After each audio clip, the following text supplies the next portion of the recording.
আপনারা ইতিমধ্যে বুঝতে পেরেছেন আমি কোথায় আছি। আমি চলে আসছি উত্তরা 9 নম্বর সেক্টর আবদুল্লাপুরের আকবর্স হোটেলে। আপনারা আমার লোকেশন কিংবা হচ্ছে ভিডিও দেখে ইতিমধ্যে আপনাদের বোঝা হয়ে গেছে আমি কোথায় আছি। কিন্তু উত্তরাতে এত সুন্দর একটি হোটেল বা হচ্ছে আপনার থাকার মতো হচ্ছে একটা ব্যবস্থা আছে, কিন্তু খুব সুন্দর একটা পরিবেশ আছে, এটা হয়তো আমরা সবাই অজানা ছিলাম। কিন্তু এত রিজনেবল প্রাইসে, এত কম প্রাইসে এত সুন্দর একটি হোটেল উত্তরার মতো একটা প্ল্যাটফর্মে আছে, আমাদের অজানাই ছিল। তাই আজকে আমি আপনাদের জন্য নিয়ে আসছি এই হোটেলের সম্পূর্ণ ভিডিও। আমি আপনাদেরকে সব কিছু দেখাবো। আমার ডিসক্রিপশনে আমি সব কিছু বলছি দেবো, অ্যাড্রেস কিংবা হচ্ছে আপনার ডিলাক্স রুমগুলো কত করে, কাপড় রুমগুলো কত করে, ফ্যামিলি রুমগুলো কত করে, আমি টোটালি ইত্যাদি আপনাদেরকে সব কিছু বলে দেবো। আসলে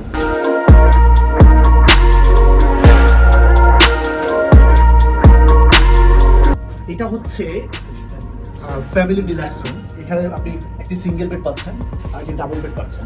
এখানে হচ্ছে আপনার বসার জন্য সোফাও আছে, চেয়ার আছে, আপনার টিভি আছে, টেলিভিশন আছে, কিংবা হচ্ছে আপনার এসিও আছে। এত সুন্দর পরিবেশ যা হচ্ছে বলার বাইরে। আপনি আপনার ফ্যামিলিকে নিয়ে এই রুমটা থাকার জন্য অল দ্য বেস্ট, বিকজ এটা থেকে ভালো রুমও আছে। আর যেই সুইট রুমগুলো আছে সেই সুইট রুমগুলো হচ্ছে আজকে আমি আসার পরে বুকিং পাইনি, খালি পাইনি, সব হচ্ছে বুকিং হয়ে আছে। এই জন্য আজকে এই রুমটা খালি পেয়েছি, আপনাদেরকে এই রুমটাই দেখাচ্ছি। 508 নম্বর রুম, এটা হচ্ছে আপনার কাপড় সুইচ রুম, খুব ভালো একটা।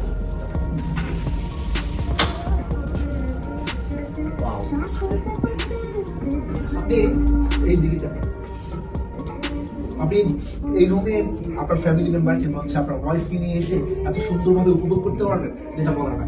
আমার কাছে কিন্তু অন্য ধরনের একটা ফিলিংস কাজ করছে। আমার কাছে মনে হয়নি আমি একটা হোটেলে আসছি, আমার কাছে মনে হচ্ছে আমি একটা 5 স্টার একটা রিসর্টে আসছি।